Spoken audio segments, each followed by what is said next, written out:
तो दोस्तों अगर अभी तक आपने वेस्टर्न कैरियर के आईपीओ में अप्लाई नहीं किया है और अप्लाई करना चाहते हैं तो फाइनली क्लोज होने वाला है दोस्तों, कल ही आईपीओ क्लोज हो जाने वाला है। तो इसके कुछ इंपॉर्टेंट डिटेल्स आपको देख लेने, उसके बाद ही आपको इस आईपीओ में अप्लाई करना है। तो यहाँ पर देख लीजिए, मिनिमम मैक्सिमम इन्वेस्टमेंट आपका 14,181 रहने वाला है पर लोट, मैक्सिमम इन्वेस्टमेंट है दोस्तों ये। और बिड प्राइस आप देखेंगे 163 से 172 है, तो 172 वाले को ही आपको चूज करना, तभी आपको अलर्ट में मिलेगा, क्योंकि ऑलरेडी ओवर सब्सक्राइब हो चुका है। मेन बोर्ड आईपीओ रहने वाला है, इशू साइज 492.88 करोड़ के आसपास का रहने वाला। और अगर एक लोट के लिए आप इस आईपीओ में अप्लाई करते हैं तो 87 शेयर्स अलॉट होंगे आपको, ठीक है।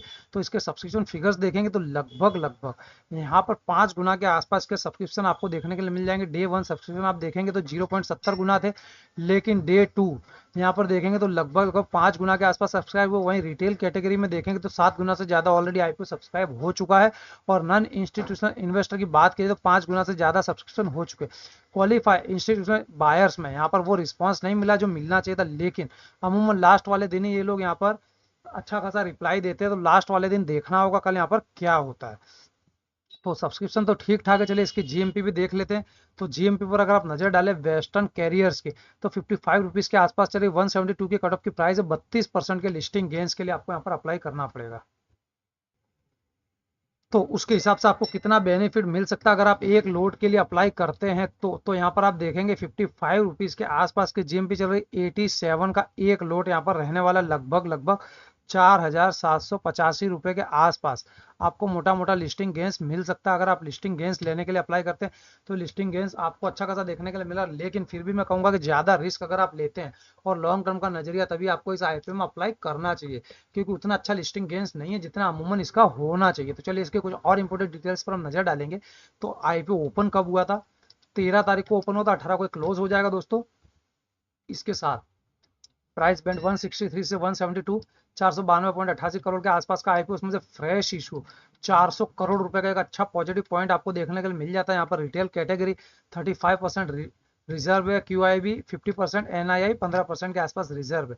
अगर आप एक लोड के लिए अप्लाई करेंगे इस आईपीओ में रिटेल कैटेगरी में, तो 87 शेयर्स आपको अलॉट होने वाले। 14,964 रुपए के आसपास की इन्वेस्टमेंट रहेगी। मैक्सिमम लोड 13 लोड के लिए अप्लाई कर सकते हैं। इसमें 1131 शेयर्स अलॉट होंगे। 1,94,532 की बिड आपको फाइल करनी पड़ेगी। स्मॉल एचएनआई की बात की जाए तो 14 लोड के लिए मिनिमम आप अप्लाई कर सकते हैं। 1218 शेयर्स अलॉट होंगे। 2,09,496 रुपए के आसपास का इन्वेस्टमेंट रहेगा।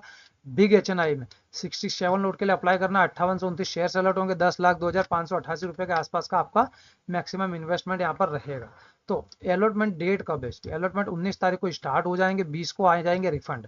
और अगर आपको आईपीओ मिल जाता है 20 तारीख को, इसके शेयर्स आपके डीमेट अकाउंट में क्रेडिट किए जाएंगे। आईपीओ की लिस्टिंग होगी 23 तारीख को। 23 तारीख को आप इसमें ट्रेड कर सकते हैं। इसके फाइनेंशियल पर हम नजर डालेंगे अगर, तो यहाँ पर 2022 से लेकर 2024 तक का डेटा देखेंगे। रेवेन्यू पर नजर डाले 2022 में 1475 करोड़ था, बढ़ते बढ़ते 1637 हो गया, बढ़ते बढ़ते लगभग 1700 करोड़। रेवेन्यू अगेन पॉजिटिव है, यहाँ पर बढ़ रहा है लगातार। एक्सपेंस देखेंगे तो 1392 करोड़ थे, बढ़ते बढ़ते 1541 हो गए, बढ़ते बढ़ते 1583 हो गए। तो ये भी धीरे धीरे जब रेवेन्यू बढ़ रहा है तो इसके खर्चे भी बढ़ रहे हैं। प्रॉफिट आफ्टर टैक्स की बात की जाए तो 61 करोड़ का प्रॉफिट था 2022 में, जो कि 23 में 71 करोड़ का हो गया, 24 में 80 करोड़ का। तो धीरे धीरे प्रॉफिट भी इंक्रीज हो रहा है। एसेट्स देखेंगे 490 करोड़ थे, 604 करोड़ हो गए, 754। अगेन पॉजिटिव पॉइंट, एसेट्स भी कंपनी के बढ़ रहे हैं। तो वैल्यूएशन पर नजर डाल लेते हैं।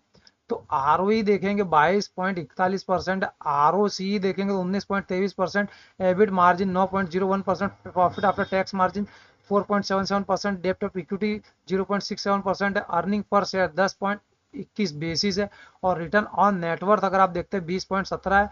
नेट एसेट वैल्यू 50.62 के आसपास आपको देखने के लिए मिल जाती है।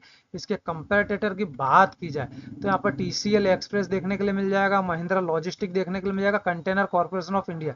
तो इसके अच्छे खासे कंपेटिटर भी आपको देखने के लिए मिल जाएंगे। तो इस आईपीओ के लिए इतना आसान नहीं होगा कंपनी में शेयर मार्केट में पैर जमाना। तो ये कुछ इंपॉर्टेंट डिटेल्स थी इस आईपीओ से रिलेटेड। वीडियो में दी गई डिटेल्स अच्छी लगे तो वीडियो को लाइक और शेयर जरूर से करें।